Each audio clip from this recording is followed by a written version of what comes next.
Finally বিক্সল দিছি, বিক্সল পরে ধোয়ালা করে এখন পাউডার দিছি।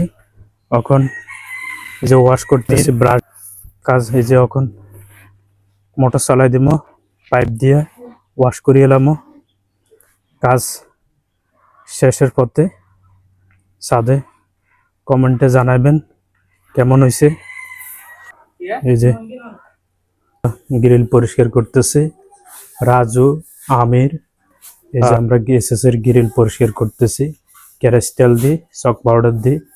এই যে আমরা পরিষ্কার করতেছি। আর আমাদের ছাদের টাইলস লাগাইছি, বিক্সল দিয়ে ধোয়াহালা করতেছে।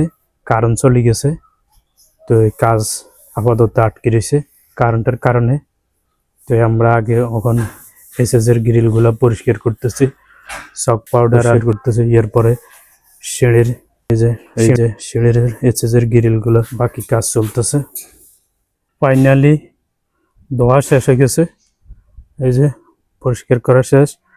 এই যে ভিতরে পড়ছে, পরিষ্কার করে এলেছি। গ্রিলও পরিষ্কার করে এলেছি। এই যে সিঁড়ি পরিষ্কার করে এলেছি, সিঁড়ির রেলিং পরিষ্কার করা শেষ। এই যে সিঁড়ি থেকে নামতেছি। এই যে আমিরও সিঁড়ির সামনে যে গেট আছে ওই গেটের মারতেছে। সিঁড়ির তলের রুম পরিষ্কার করা শেষ। কেসে গেটও মুছতেছি। এই যে সামনের দুয়ার মুছতেছি। এই যে সামনের গেট মুছতেছি, ক্যারাস্টেল দিয়ে পরিষ্কার করতেছি, চক পাউডার। এই যে পরিষ্কার করতেছি।